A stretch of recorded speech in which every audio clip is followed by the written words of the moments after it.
This video might go into a lot of different topics, and I wanted to just share my thoughts on what I'm calling the butt-brain connection, which it kind of sounds funny, but it's true. It actually is the pathway for our breath. So if you have not heard of the gut-brain connection, which is a thing, it exists, I definitely suggest looking that up. So I'm not going to be focusing on that. I actually think that's the nervous system, and it's that inner tree of life that connects our mind to our stomach. So our stomach creates melatonin, just like our brain. So they have very different functions, and both of them very important, but that gut-brain connection is a neural connection. And what I'm going to talk about is what I'm referring to as the butt-brain connection, which is a breath. It's a pathway of breath. So real quick, this is my chakra doll. And I call them chakras, but you can also call them energy centers. So we have a lot of different energy pathways going through our body. They're referred to as meridians in traditional Chinese medicine, like acupuncture, if you notice those dolls. So anyway, these are the parts of the body aligned to the spine where they magnetically attract to each other because of their vibration, the rate that they vibrate at. So there's many different energy centers going through you from your root to your crown, and this is where they migrate. And it's actually not just the front, so it's front and back. And when they are rotating, that's when we refer to them as being in alignment, and that's when we're able to take ideas and ground them into the earth, materialize them, make them happen, make our dreams come true, and vice versa. So when you are aligned, you literally start living your dream. And this is one of the practices, or meditation is one of the practices that I share that helps me do this. And the reason why is because one of these chakras, this one right here, the third eye, your brow chakra, is the pineal gland. And this gland is very important for the rest of your hormones, the rest of your body to function. So when you meditate and you focus on that particular spot, you are putting energy and intention and attention to a spot of your body, to a part of your body that literally creates hormones. And these hormones strengthen the rest of your system, your immune system. So I kind of dove a little bit deep into the chakra system, but I wanted you to just get an overview of how important it is to know about what you are truly made of inside your skin. All the different systems are made of organs, which are made of cells, which in turn are really just made of nothing but energy. So it's all these atoms, which are made of neurons, protons. Everything is just electromagnetic frequency. And what we see, this is our interpretation of it from the vibrations. And that's also through our third eye. So this eye that is inside your head, physically inside your head, and is represented by the brow chakra, this one here, it produces melatonin, which a lot of people know and think of melatonin just for sleep, which of course it is primarily for that, but really it manages melatonin because you need it at certain times of the day, very critical at night for when you're digesting and you're resting. The actual part of your sleep where your body is able to rejuvenate and log things into your brain and heal your body and digest your food. So meditation is very important about keeping your chakras in check and your third eye healthy and strong. So this video is about the breath. And when you're breathing, it's not from your lungs to your mouth. It's from your root to your crown.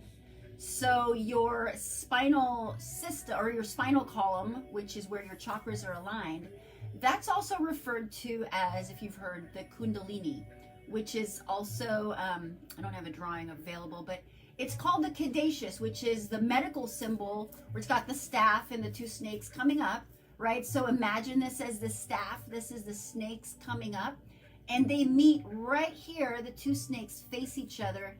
Then you've got that little cobra that comes out. And then behind the cobra, you've got the two wings. And what that represents is enlightenment. It's turning on the inner light and you having that connection. Your angles of light open up everywhere. So when you're breathing, you are recharging a part of your spine. So your spine, and not to get too scientific or biological because that is not my strength.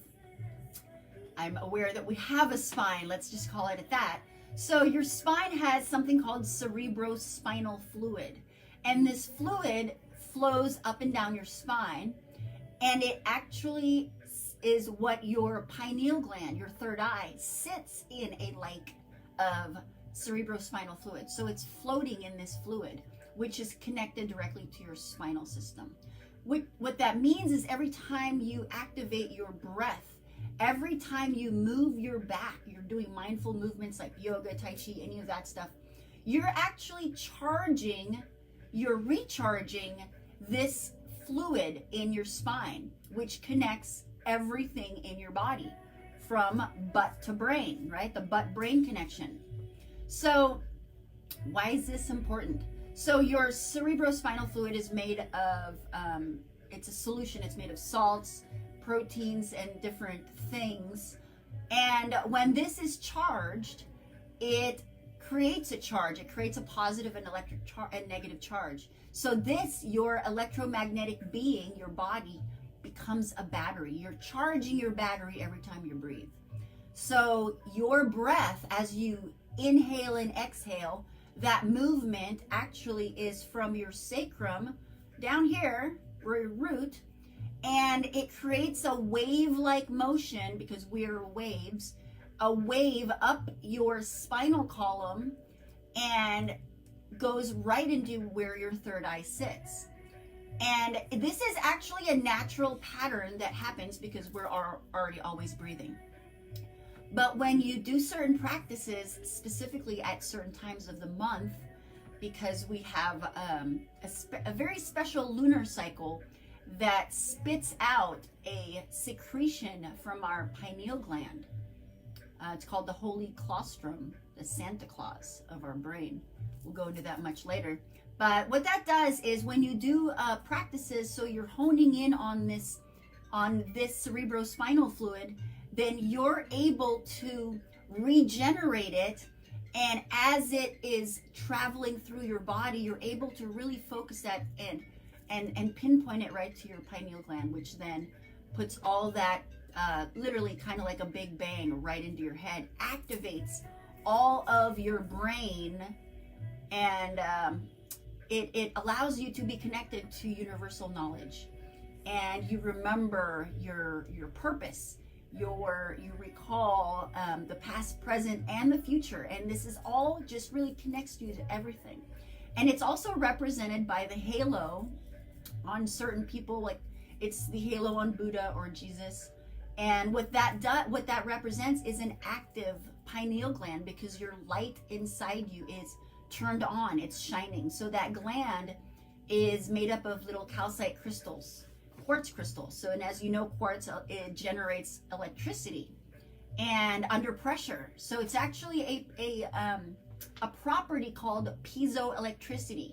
So the gland is made of cells that are piezoelectric. So under pressure, they change. They are alchemical changes that happen because we're kind of alchemical beings. So how do you apply pressure to something in the middle of your head?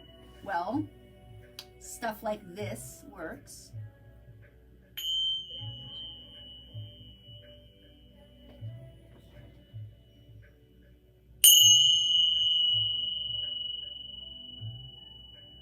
So this is an external vibration that you hear through your eardrums, and it goes through, and your brain, in the middle of your brain where your pineal gland sits, there's a little bit of space. So what you hear in your left ear and your right ear in the center, it tries to sync it up, and that's what you call a binaural beat. So listening to different tones, pure tones, help to strengthen your pineal gland. And that, as well as chanting or humming, or which is why we om when we are practicing meditation or other spiritual practices, these different sounds create a vibration in your head. And this vibration in your head is the pressure that could cause alchemical changes in this piezoelectric property of your pineal gland. So another neat thing about the pineal gland is not only is it piezoelectric and piezoluminescence, meaning it glows in the dark like those underwater marine animals that are way down deep in total pitch black. Your pineal gland can also glow in the middle of your dark brain.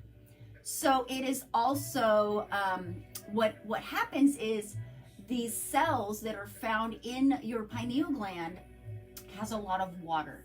And when you drink or ingest things through the environment, that water becomes calcified. So it's not that your pineal gland is becoming calcified, it's the water in the cells that it's made up of becomes calcified because it is sitting outside the blood-brain barrier. So this gland is outside of the protection of your entire brain. So anything that goes through, any toxins that go through your system affects it big time. So for any sort of hallucinogenics, any sort of chemicals, any sort of, which is why fluoride is talked about, because you brush your teeth with fluoride and it's in your bloodstream and it really affects your pineal gland. So it's not that you're calcifying the gland, but the water that it's made of.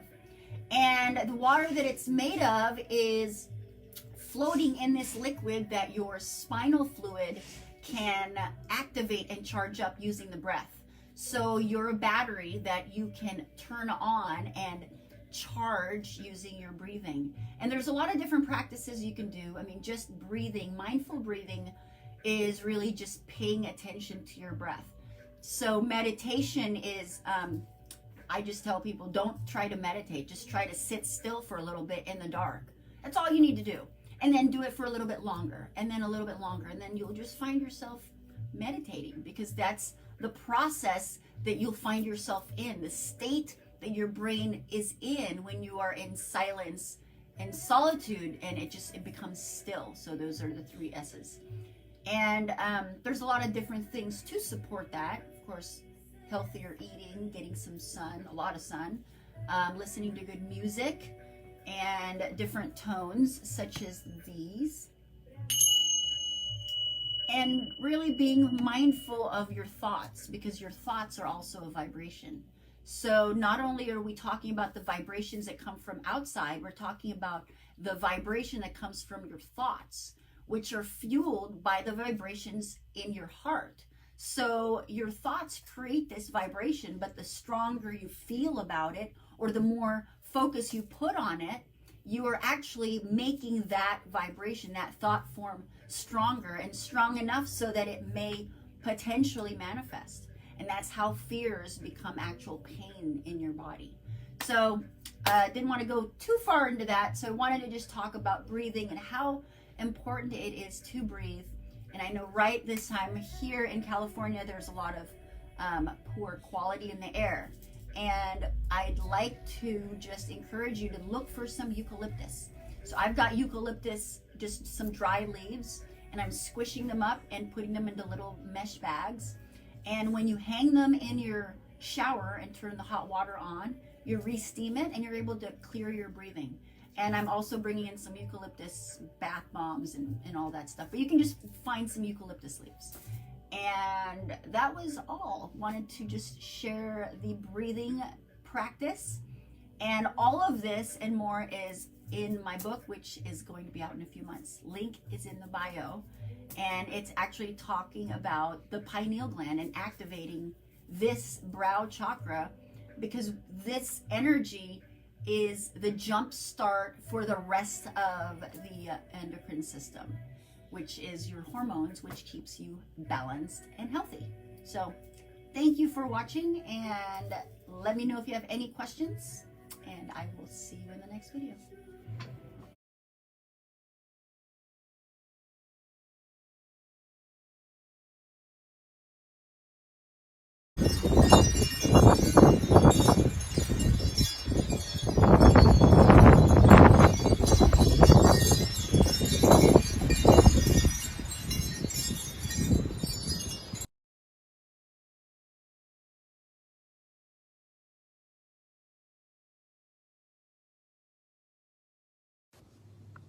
Where